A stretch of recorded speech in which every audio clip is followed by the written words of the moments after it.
Julie here. I've got a beautiful and quick Valentine's project for you today that I think you'll like. It's what I call my love potion project, which does double duty both as a place card because it's got a little name tag on it, and it also is an accompaniment to whatever your meal is. In this case, I've got a perfume bottle and it's filled with a little bit of oil and vinegar to dress the salad.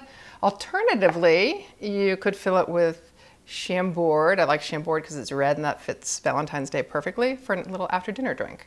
I love repurposing. That's sort of my mantra when it comes to doing anything related to decorating. I found these vintage perfume bottles. I actually didn't find them. I've been collecting them for years. And I thought, well, these could make nice little carafes for this particular project. You can also buy simpler jars and bottles online or at your craft store if you don't happen to have a collection handy. I made sure to sanitize these first, and to make the oil, I'm going to do oil and vinegar here in this one because I love the dual layered effect.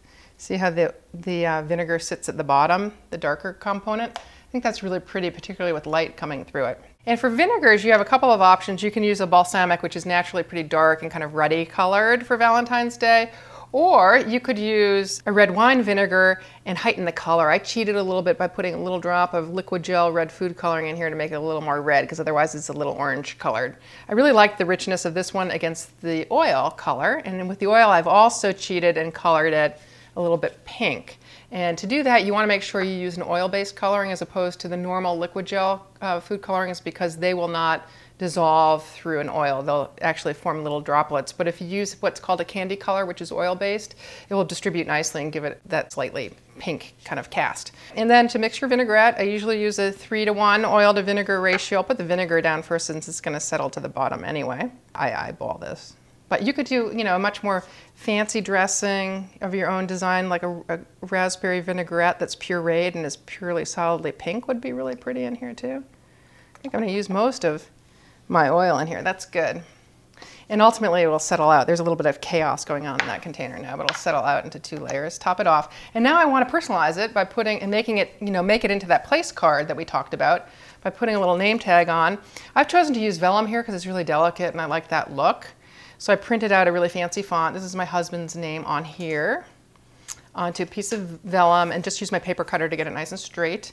And I'm just going to jazz it up. I mean, you could just punch a hole and tie a string through it, but I'm going to jazz it up ever so slightly by punching the hole. And I'm going to put a little eyelet in there because I think it finishes the hole off nicely. These eyelets you can get in craft stores. I like this brassy color since it works well with the other little charms that I'm going to put on these. Whoops. Let me move this off the cutting board. To get the eyelet in, you cut a hole, and you want to make sure the hole, you choose a paper punch that actually fits the eyelet.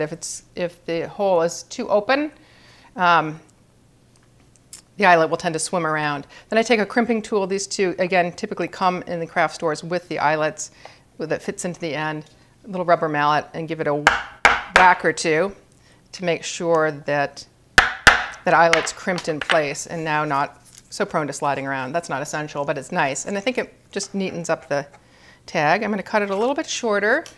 And then back to the repurposing scheme, I want to put a little charm on here. I could just string this on as it is. But I like the notion of using lockets, and I happen to collect a lot of costume jewelry as well. These are really inexpensive. You can also find ones that look vintage. I found this at a place locally in St. Louis called Red Lead. They sell these little charms. So this one's actually brand new. Just going to string a little gold wire through it and twist that around the top, and then you've got a really neat, romantic place card. Tells people where to sit, and then they can eat it and then keep the jar as a favor. So really, actually, it doesn't do double duty. It does triple duty. Just twisting the wire around it. I could twist that a little looser and it'd hang a little bit lower. I'm going to leave a few of these wire pieces sort of dangling because I like sort of the look of that. There it is, romantic little place card, bottle of vinaigrette. Happy Valentine's Day. Live sweetly.